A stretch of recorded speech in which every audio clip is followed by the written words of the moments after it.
Welcome to another unboxing video. Today I'm looking at the Thermaltake Armor A60 case. This is a great looking case box. Lots of colors, lots of pictures of the product on the box, and also plenty of features and specifications about the product. The box even has holes, which makes it very easy to lift it.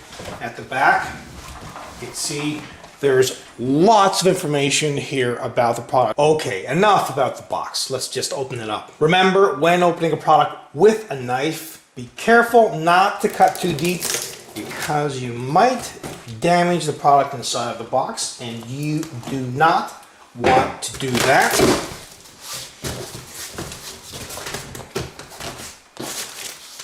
The user's manual.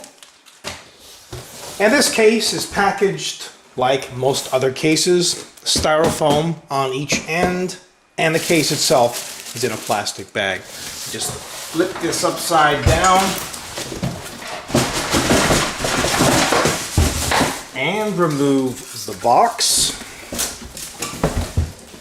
Now you can see here on the bottom that the styrofoam, well, it's broken on this end. That's pretty typical for this type of fairly brittle styrofoam, but I hope that the case is in, fairly good shape.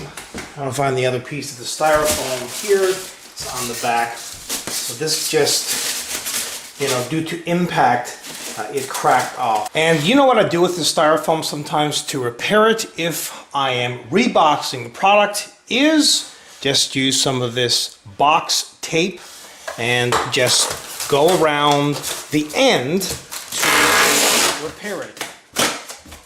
And that will keep the styrofoam intact pretty much, so you can ship it again, or if you need to return the product or sell the product or whatever you need to do. That's a pretty decent quick fix on the styrofoam. Now let's have a look at the case. Removing the styrofoam first, and then the plastic bag.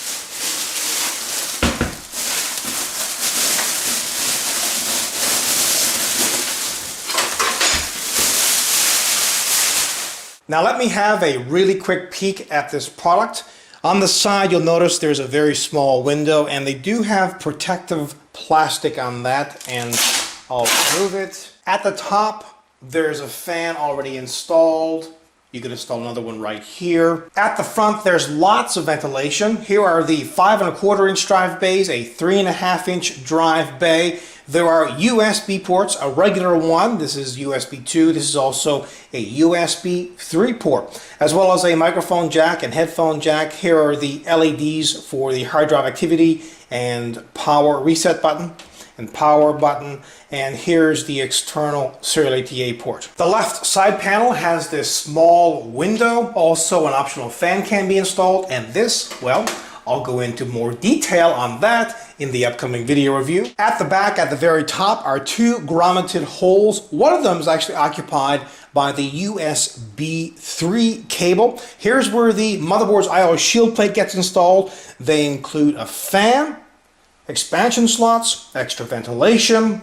At the bottom is where a standard ATX power supply gets installed, and they include 4 thumb screws, 2 on each side panel. They include this small bag, which has a number of different items in it, like, for example, motherboard standoffs, screws for the optical disc drive, hard drive. There's also screws here for fans. There are also a couple of circle snap bushings for the water cooling tubes, as well as a couple of space supports for the front fan, and they also include a small PC speaker. The inside of this case is all black. There's a toolless design for the drive bays. They include a hole on the motherboard tray for the cooler's retention plate, and much more, which I'll cover in the video review